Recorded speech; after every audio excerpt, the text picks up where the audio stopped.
بسم الله الرحمن الرحيم. الحمد لله رب العالمين، وصلى الله وسلم على نبينا محمد وعلى آله وصحبه وسلم أجمعين.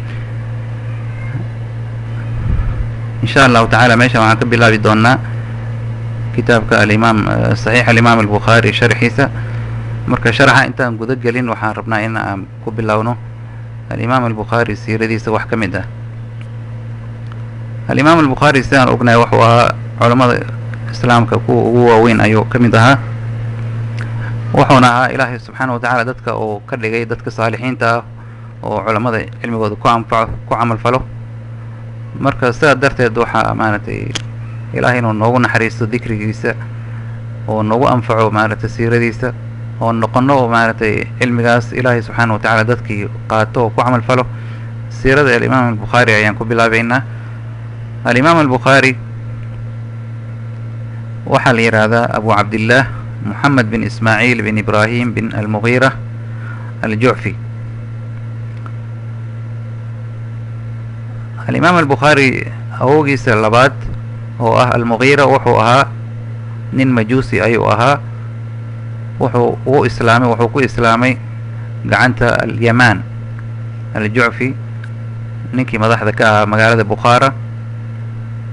marka sidaa darteed alimaam albukhaari markii loo nisbeynaya waxaa la yihahdaa abu cabdillaah moxamed bin ismaaciil bin ibraahim almugiira aljucfi. marka jucfigaas oo qabiiladaa loo nisbeeyey waxa waaye ninka gacantiisa oo ku islaamay ayaa loogu tirinayaa.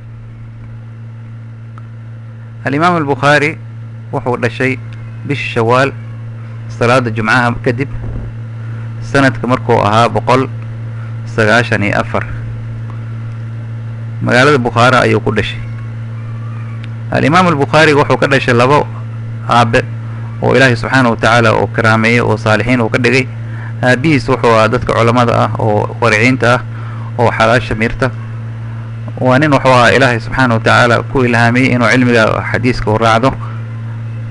wuxuu ka mid ahaa ardada alimaam malik. wuxuu la saaxiibay caalimkii mashhuurka ah oo la dhihi jiray cabdullahi ibn mubaarak. cilmi badan ayuu meesha uu ka qaatay.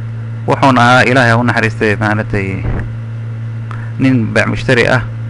markuu dhintay wuxuu ka tegay tharwo aad iyo aad u weyn. hadaladiisa waxaa ka mid ah wuxuu yidhi laa aclamu fii maali dirhaman fiihi shubha. taa waxay tusinaydaa inuu ahaa nin ilaahay subxaana watacaala ka baqo oo is-ilaaliyo oo xaaraam iyo shubha ka fog. marka alimaam albukhaari aabihiis ninkaas ayuu ahaa. hooyadiis haddii aan ka hadalno waxay naag aad saalixad u ah oo ilaahay subxaana watacaala uu siiyey oo ka dhigay mujaabu dacwa, ducadeeda inuu ilaahay aqbalo. culammadu waxay soo wariyaan alimaam albukhaari asagoo yar in indhaha uu maaragtay wax ka gaaray. markay indhihii meesha uu ku beelay, hooyadiis ayaa marka ilaahay subxaana watacaala ayay bariday inuu ilaahay subxaana watacaala indhihiisa u soo celiyo. riyo waxay ku aragtay nabiyullahi ibraahim calayhi assalaam. nabiyullahi ibraahim ayaa wuxuu ku yidhi hooyadiis yaa haadihi qad radda allahu calaa ibniki basarahu. ilaahay subxaana watacaala wiilkaaga araggiisa ayuu ugu soo celiyey bikahrati ducaa'ik. markii subaxdii ay soo kacday waxay aragtay wiilkeeda oo ilaahay subxaana watacaala araggii u soo celiyey. marka taa o dhan waxay tusinaydaa alimaam albukhaari usrada uu ka dhashay inay ahaayeen dad saalixiin ah. qofka muslimka ah cilmiga intuusan baranin waxaa loo baahan yahay asaga ahliyad inuu leeyahay, naftiisa inay tahay naf dayibo ah oo qaabil u ah inay cilmi qaadato. naftiisa haddii khabiid ay tahay cilmiga uu bartay wuxuu u ziyaadinaa shu'mi iyo halaag ayuu u ziyaadinaa. laakiin ninka markii uu yahay nin dayib ah oo fiican, cilmiga uu baranayo cilmiga ilaahay uu ku anfaca, ummaddiina maaragtay way ku anfici doontaa. marka imaam bukhaari wuxuu nin saas ah oo meeshaa ka dhashay oo lacag xalaala lagu soo koriyey, hooyo saalixadda ay soo korisay. marka alimaam albukhaari markii asagoo yar ayuu aabihiis uu dhintay oo yatiim ayuu noqday. hooyadiis ayaa maaragtay la noolaa. marka hooyadiis maadaama naagta saalixadda ay ahayd oo aabihiis ugu tagay maarata maalka fara badan, marka way soo baxeen waxay aadeen marka xajka.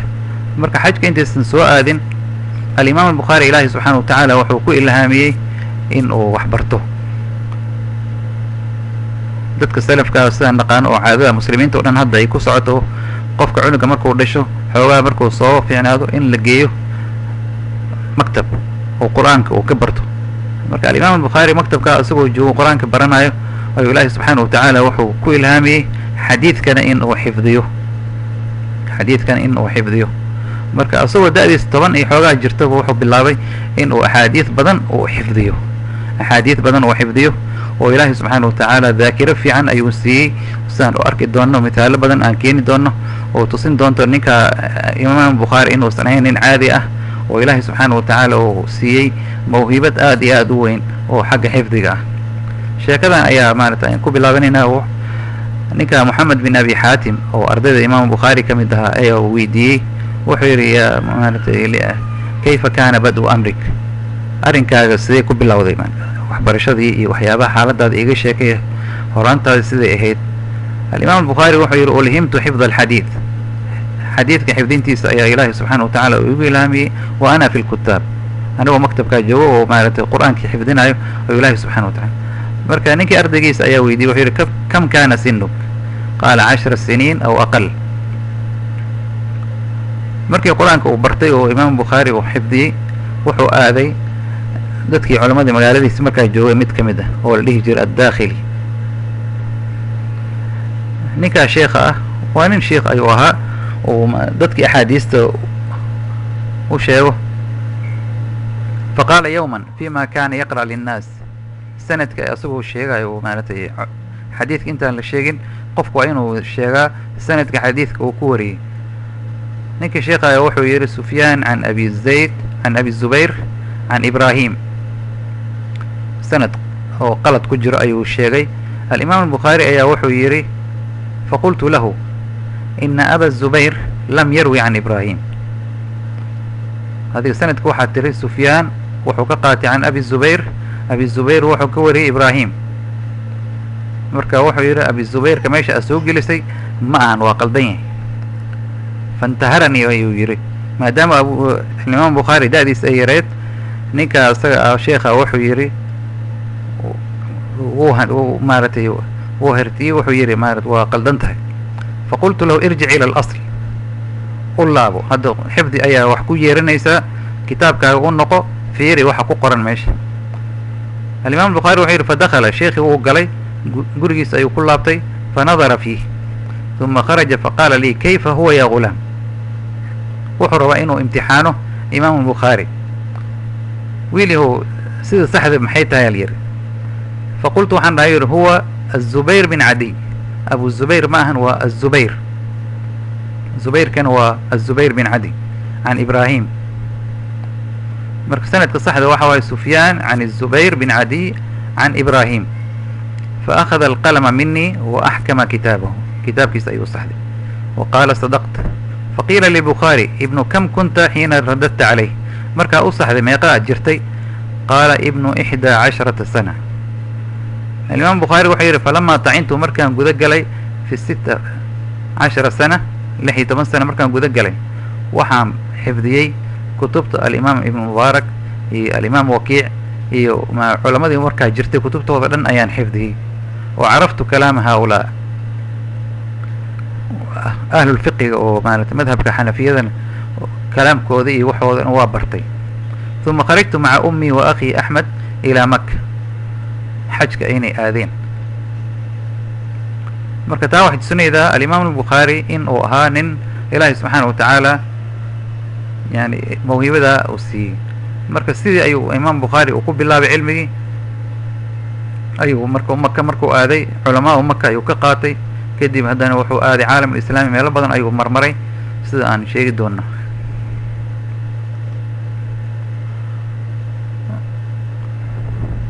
marka imaam bukhaari wuxuu yidhi xajajtu warajaca akhii biummi.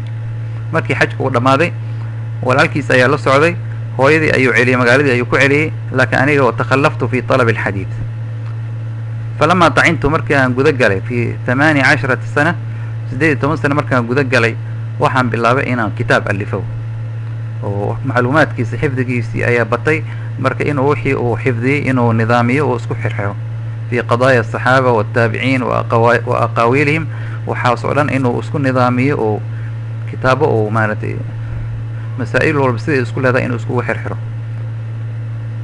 markaa kadib wuxuu bilaabay in uu maka uu ka rarto oo aado mashaayikh alxadiid fi lbuldaan alatii amkanathu rixla ilayha marka wuxuu isku waday marka kutubtii inuu alifo iyo waxbarashadii iyo waxyaabahaas oo dhan inuu isku dhex geliyo kutubta uu qoray waxaa ka mid ahayd alimaam albukhaari kitaabka la yihahdo altaarikh alkabiir oo ka hadlayo dadka muxadisiinta ah oo axaadiis soo wariyo siiradooda mid walba sida uu yahay magaciisa ardaydiisa shuyuukhdiisa waxa ka mid ah iyo muxuu yahay ninka nin saalix miya nin daciif miya wuxuu yahay kitaabka imaam bukhaari wuxuu yidhi waxaan ku alifay yuri cinda qabri nabiy calayhi الsalaatu wassalaam wa kuntu aktubuhu fi layaali almuqamara habeenada dayaxa uu muuqdo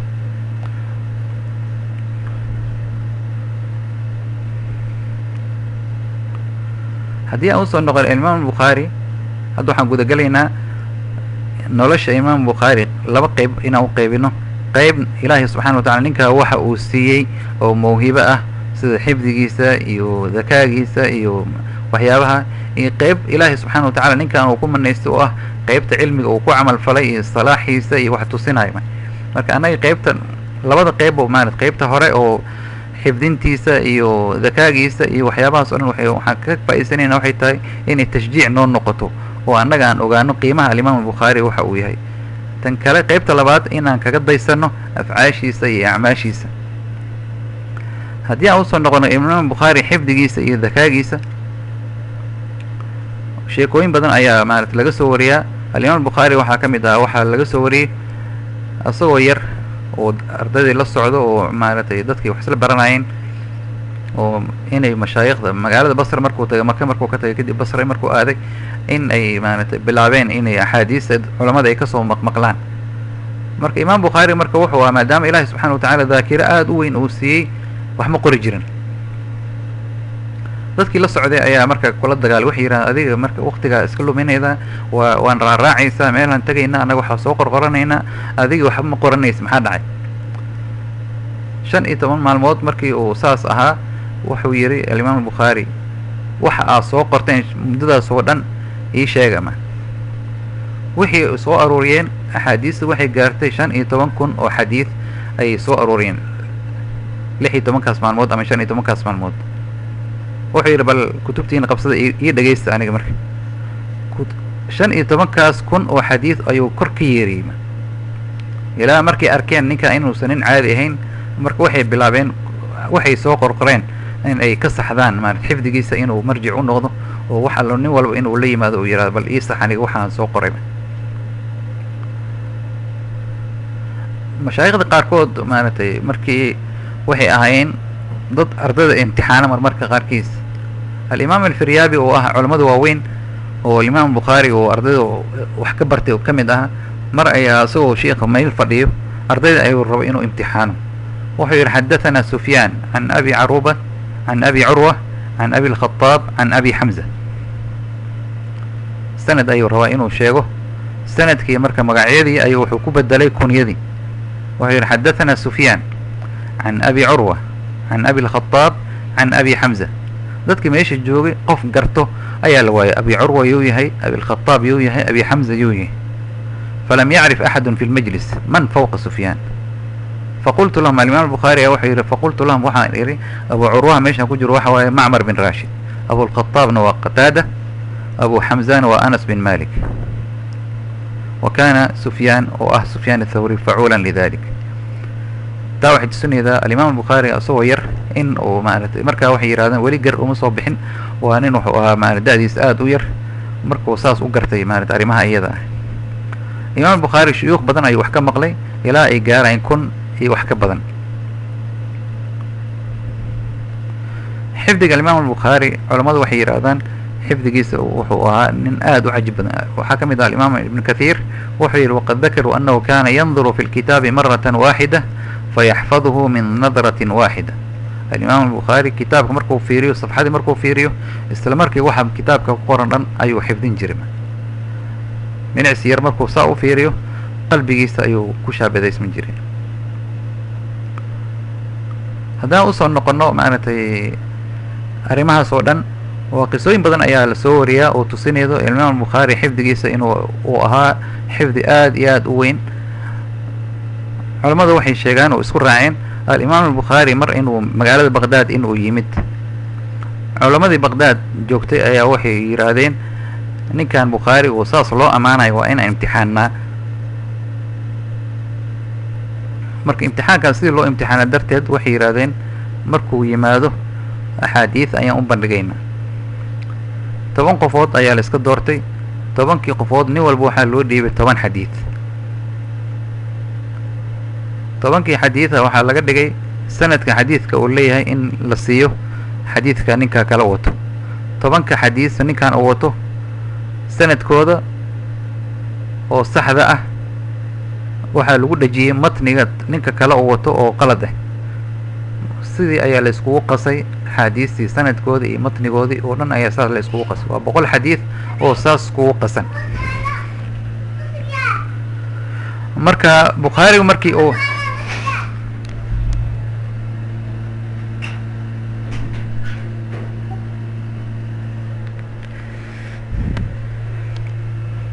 marka الإمام البخاري markii uu yimid oo dadkii soo wada fadhiisteen mid ayaa soo istaagay wuxuu yiri waxaan ku weydiinaa xadiiskan xadiis ayuu u sheegay حدثنا فلان عن فلان عن فلان قال رسول الله صلى الله عليه وسلم كذا الإمام البخاري wuxuu yiri لا أعرفه حديث kale ayuu sheegay wuxuu yiri لا أعرفه ilaa tobankii u dhameesto qof kale ayaa soo istaagay sidoo kale tobankii ayuu sheegay الإمام البخاري wuxuu jawaabtiisa waxay ahayd لا أعرفه لا أعرفه لا أعرفه dadka caamada meesha jooga waxay yiraahdeen ninkan aan sheegaysana xifdiga ku tilmaamteen waa nin oo waxba garanayn culimadii laakiin meesha joogtay waxay yiraahdeen waxa laga yaabaa ninkan inuu na fahmay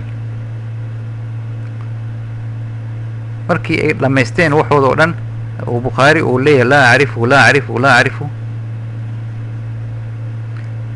markii dhameysteen marka ayuu Bukhari wuxuu u jeestay ninkii koowaad faltafata ila al-awwal minhum faqal amma hadithuka al-awwal فكذا والثاني كذا والثالث كذا إلى طبنك أوتريو فرد كل متن إلى إسناده وفعل بالآخرين مثل ذلك نول بحديث كي طبنك حديث أو شيء أو قلتك أي سيد قلتك أي أو شيء كدب بدن وحكو عليه سيد صح ذعيد ويرس السنة كان إسكالا يا ماشان جلسين ماشان حديث والبوحو عليه أصل كيس sheekada iyada oo saxda ah oo maarta culamadan isku raaceen al-Imam Ibn Hajar wuxuu yiri وهنا يخضع للبخاري فما العجب من رده الخطأ إلى الصواب arinta cajiibka le meesha ka dhacday ma ahan maartay Bukhari inuu celiyo qaladkii sida sawaabka inuu celiyo taa cajiib ma aha maxay waa nin wuxuu nin ahadiista aad u yaqaan لكن العجب هو من حفظه للخطأ على ترتيب ما ألقوه عليه من مرة واحدة بقول حديث وهل مر لوغو سو توري oo si qalad maartay loogu soo tooray isla markii inuu xifdiyo qaladkeeda uu ku xifdiyo kadib inuu u celiyo sidii saxda ahayd taas waxay tusinaysaa inuu ahaa nin maartay xifdigiisa aad iyo aad u weyn oo caadi aan ahayn haddii aan noqono qaybta labaad oo aan dhahnay tasarrufaadkiisa iyo akhlaaqdiisa iyo waxyaabahaas waa qaybta muhiimka ah oo aan rabno in aan ugu daysano al-Imam al-Bukhari haddii aan noqono maartay noqdooyin ayaan siin doonaa waraciisa xalaal miiradkiisa sidaan sheegnay aabiis wuxuu ahaa nin aad iyo aad maartay isku ilaaliyo oo maartay maalkiisa ilaaliyay oo maartay maal xalaal ilaahi maartay uu siiyay فالإمام البخاري مالكاس حلالك أيو dhaxday waxa dhacday marka maalkaas inuu maartay al-Imam al-Bukhari oo u kaalmaysan jiray cilmiga barashadiisa iyo waxyaabahaas mar ayaa waxa dhacday Imam al-Bukhari in loo soo raray badeeco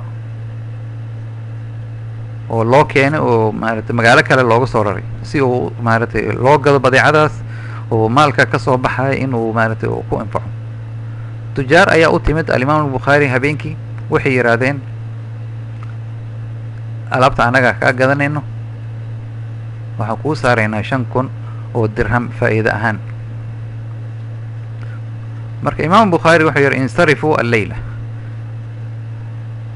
iska laabta hadeertan berri iyo imaada. berri subaxdii waxaa kusoo kollahay tujaar kale waxay yidhaahdeen arrinta xali maaragtay alaabtii kuu timid annaga faa'iido waxaan kuu saaraynaa 10,000 ee naga gad. alimaam bukhaari qolooyinkii gadaal ka yimid wuxuu yidhi maya idinkama gadaayo, maxaa yeelay xalay waxaan niyeystay in aan ka gado kuwii hore. marka waa nin muslima oo is ilaalinayo oo amaanadii ilaalinayo bal niyadiisa ilaalinayo. wuxuu yidhi laa uxibu an unqida niyatii, niyaddeeda ma rabo inaan burburiyo. faa'iido keliya ma fiirinayo, wuxuu fiirinaya maaragtay ilaahay cabsidiisa iyo dadka uu yidhi maaragtay oo amaanad uu siiyey maaragtay ballanqaadkaasi waxyaabahaas. xaalo kale ayaa imaam bukhaari qabsatay oo tusinaydo maaragtay inuu yahay nin is ilaalinayo. wuxuu yidhi kharajtu ilaa aadam bin abi iyaas, ninka caalimka oo muxadidka ah oo maaragtay culammadii hore la kulmay ayuu aaday magaalo uu joogay. marka wuxuu yidhi fata'akharat nafaqatii, lacagtii ayaa iga soo daahday, marka waa iga kala go'day. maarata lacagtii haysta ayaa ka dhamaatay, lacagtii kalena oo magaalada uu ka sugayna uma soo gaarin. marka muxuu sameeyey marka?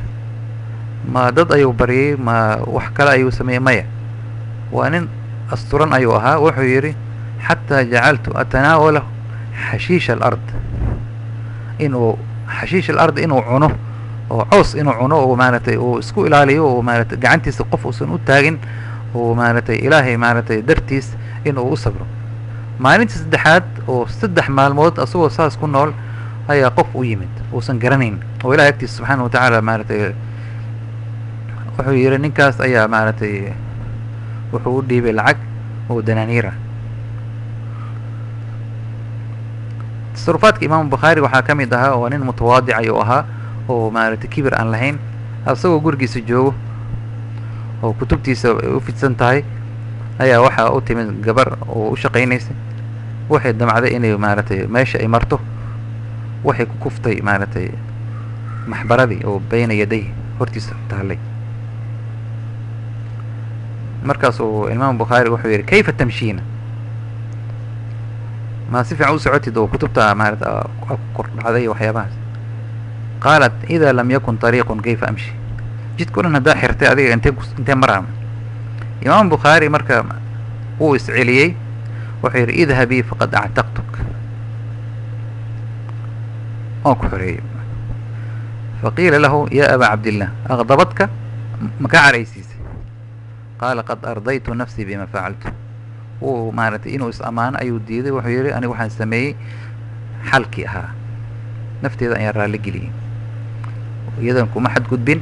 hadalkii uu yidhi hadalkii kusoo celisay wuu isceliyey. marka maarata saas ayuu walkaadimiina ayuu rabaa inuu noqdo oo maaragtay ilaahay subxana wa tacala uu ku manaystay darajadaas inuu gaaro. alimaam albukhaari walacnimadiisa ilaalintiisa waxaa ka mid ahayd in uu yidhi maqtabtu axadan, weligay qof ma xaman, mundu an calimtu ana algiibata xaraam, xanta xaraam inay tahay markaan ogaaday kadib ilaahay maaragtay oo iga ilaaliya arrintaas iyada. taa waxay tusinaydaa inuu ahaa qof markuu mas'alo cilmi markuu barto in uu ilaahay subxaana wa tacaala uu maaragtay iska ilaaliyo oo ku camalfal cilmigiisa.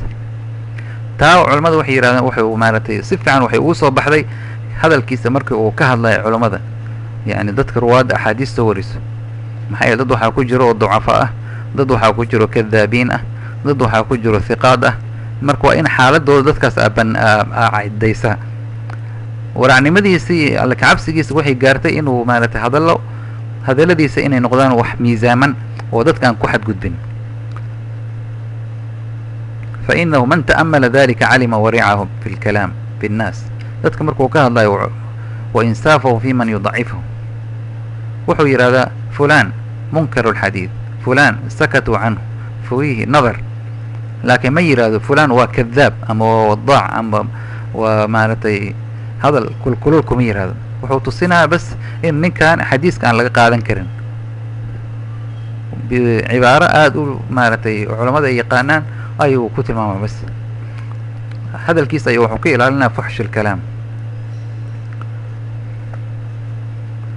alimaam albukhaari maalka maadaama ilaahay subxaana watacaala uu ku manaysto aabiis uu ka dhaxlay ma ahayn nin bakiil ah, nin wuxuu ahaa saki ah. bil walba waxa uu heli jiray alimaam albukhaari faa'iid ahaan wuxuu u heli jiray 500 oo dirham, wamaca dalika 5taas oo boqolood bilsha kale kuma soo gaari jirin, oo wada bixin jiray kulligood fi talab alcilm. wuxuu dhihi jiray wamaa cinda allahi khayrun wa abqa. wamaca dalika alimaam albukhaari asagoo intaas maal haysto wuxuu ahaa kaana qaliila alakli jiddan kahiira alixsaani ila alطalaba. dadka wax baranaya, ardayda wax baranaysa ayuu u kaalmayn jiray, ayuu wax siin jiray, ama asaga wax cunitaankiis aad iyo aad ayuu u yaraa. kaana ya'kudu biyadihi saaxib alxaaja min ahli alxadiid. markuu arko nin xadiid raadinayo oo طaalib alcilmi ah gacanta inuu ka qabto ayuu wax siin jiray, fayunaawilahu almaal alkahiir min gayri an yushcira bidalika axad. qof asagoon u sheegin ayuu u qarin jiray lacagta. man alimaam alkahiir wuxuu yidhi kaana alimaam bukhaari wuxuu ahaa nin maal ilaahay siiyey, laakiin wuxuu ku bixin jiray maalkaas yunfiqu minhu siran wa jahran, wa kana yukhiru sadaqa billeyli waannahaar. alimaam albukhaari akhbaartiis waxaa ka mid ahayd nabiga calayhi salaatu wasalaam maadaama uu ku tirtirsiyey dadka inay bartaan ganitaanka iyo sibaaxada iyo maaragtay waxyaabaha funuun alqitaal oo dhan, alimaam bukhaari taana ihtimaam ayuu siiyey. hawshiis keliya ma ahayn inuu cilmi raadiyo oo cilmigu dadku baro, jihaadka ayuu ka qaybgeli jiray. markii uu alimaam albukhaari uu sanifayay kitaabka tafsiirka oo ka tirsan saxiixiisa, wuxuu ku sanifay kitaabkaas uu ku muraajaceeyey asagoo maaragtay xuduudda muslimiinta joogo. wa kaana yarkabu ila alramyi kahiiran, yani inuu meelaha maaragtay wax lagu shiishay uu aadi jiray ayuu maaragtay wax kusoo turturi jiray, oo maaragtay si wuxuun ahaa nin aad iyo aad maaragtay arrintaas ugu xeel dheer oo asiibi jiray. mar waxaa dhacday marka ayagoo wax tuurayo sahmigiisa gamuunkiisa ayaa wuxuu asiibay meel oo maaragtay tiir ayuu asiibay oo maaragtay dadka muslimiinta maaragtay webi dhinaciisa. markuu arkay arrintaa iyada ah daabadiisa ayuu ka degay, waranka sahmiga ayuu kasoo bixiyey tiirkaas, ramiga ayuu iska daayay. wuxuu yidhi nakeenan waan noqonaynaa. markii ay soo noqdeen kadib mid ardaydiis ka mid ah ayaa wuxuu ku yidhi yaa abaa jacfar lii ilayka xaaja. markaasaan yidhi nacam. qaala tadhabu ilaa saaxibi alqantara fataqulu inaa akhlalnaa bilwatad. tiirka meeshaa ku yaal dhaawac yaran gaarsiinay, waxaan u baahannahay inaa maarata ilaahay subxaana watacaala maarata aan nacafisid, amba inaa noo fasaxdid in aan maaragtay aan tiir kale meesha aan ku rakibno. taa waxay tusinaydaa maarata cabsida ilahay uu ka qabo. saaxib alqantara marka uu maqlay arrintaa iyada wuxuu yidhi abliq abaa cabdillaahi asalaam waqul lahu anta fii xillin mima kana minka, maxaa yeele faina jamiica mulkii laka alfidaa. alimaam albukhaari arrintaa markii lasoo gaarsiiyo la yidhi ninkii waa ku cafiyey oo maaragtay aad iyo aad ayuu u farxay. ardaydii ayuu axaadiis badan u sheegay, maal badan ayuu sadaqaystay, 300 oo dirham ayuu maaragtay sadaqaystay. waxyaabaha oo maaragtay alimaam albukhaari siiradiisa ka mid a waxaa ka mid ahayd xaaladiisa oo tusinaydo inuu ilaahay ka cabsanayo inuu yahay nin culamadii ka mid ahaa oo culamaa ulxadiid oo abu macshar lihi jiray. wuxuu ahaa nin dariir ah oo wax dad aan arkin. ninkaa wuxuu alimaam albukhaari mar asagoo la fadhiyo ninkaa sheekh ah iyo ardaydiisa ayaa xaalad dhacday. tii ayuu alimaam albukhaari marka maaragtay uu baqay marka inuu maaragtay ninka uu ku xadgudbay. xadiidka markii majliska uu dhammaaday kadib sheekhi ayuu u tagay, wuxuu yidhi yaa abaa macshar ijcalnii fii xillin icafi. sheekhi wuxuu yidhi min ayi shayin, maxaa iga gashay oon ku cafiya. faqaala wuxuu yidhi rawayta xadiidan, xadiid ayaa warisay, fanadartu ilayka, waa ku fiiriyey, waqad ucjibta bihi wa anta tuxariku ra'saka wayadayk. xadiid maaragtay aad iyo aad ku cajib geli ayaa noo sheegtay, marka adigoo mabsuud ah oo aad u faraxsan oo gacamtaada iyo madaxaaga aa ruxaysid ayaa maaragtay aan ku arkay, fatabasamtu min dalika, markaas ayaan maaragtay aan dhoola caddeeyey. marka taas ayaan waxaan ka baqay inaa maaragtay maaragtay aan kugu xadgudbay.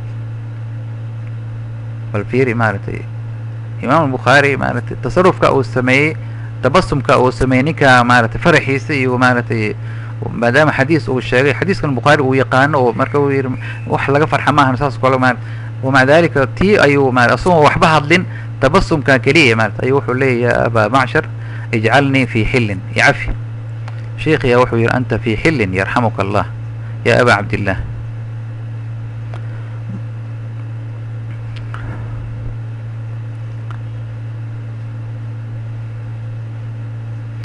alimaam albukhaari akhbaartiisa waxaa ka mid ahayd oo cibaadooyinkiisa iga tusinaydo, maalin asagoo salaad tukanayo waxaa qaniinay zambuur asagoo salaada ku jiro, salaad duur markuu ka baxay kadib sunno asagoo tukanayo ayaa maaragtay xayawaan ayaa u yimid oo dhowr qaniinyo ku dhuftay.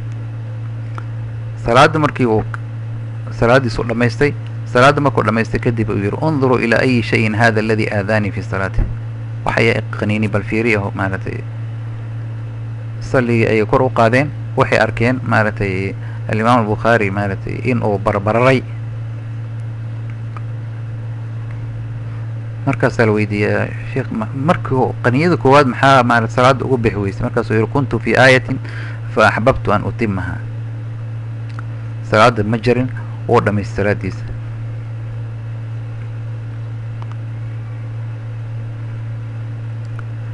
haddii aan usoo noqona alimaam albukhaari cibaadooyinkiisa, kaana yusalli waqta saxr, oo waxyaabaha u baahannahay inaan kaga daysana alimaam albukhaari. alimaam albukhaari markii waqtiga suxuurta markii la gaaro waa salaada leilka uu dukan jiray, meeqa ragcay uu imaam albukhaari dukan jiray? wuxuu dukan jiray 13 ragcadood, wa yutiru minha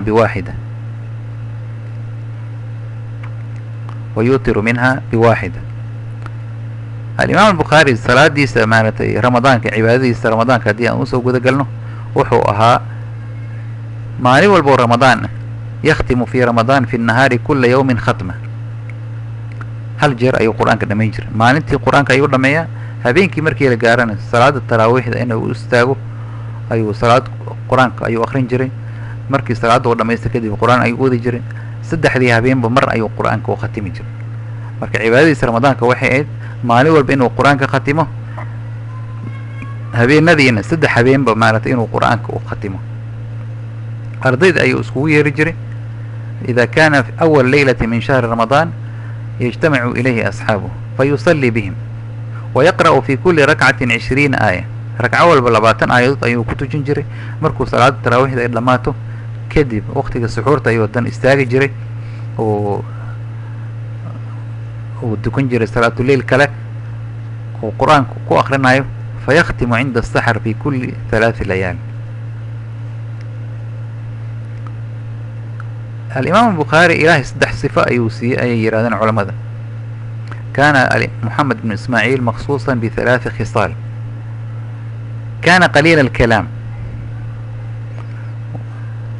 sifada labaad kaana laa yatmacu fi ma cinda annaas. sifada saddexaad kaana laa yashtagilu biumuuri annaas, dadka arrimahooda nin isku mashquuliye ma ahayn, kullu shugluhu wuxuu ah kaana fi lcilm. sifada koowaad kaana qaliila alkalaam, waa nin is-ilaaliyo, hadalkuu ku hadlayo waa hadal xikmad leh oo cilmi ah. sifada labaad kaana laa yatmacu fi ma cinda annaas. sifada saddexaad kaana laa yashtagilu biumuuri annaas, kullu shugluhu kaana wuxuu ahaa fi lcilm. mar waxaa dhacday alimaam albukhaari in uu marti qaaday nin oo saaxiibay ahaayeen oo magaaladiisa joogay. ninkaa wuxuu lahaa maaragtay bustaan weyn ayuu lahaa, beer weyn ayuu lahaa.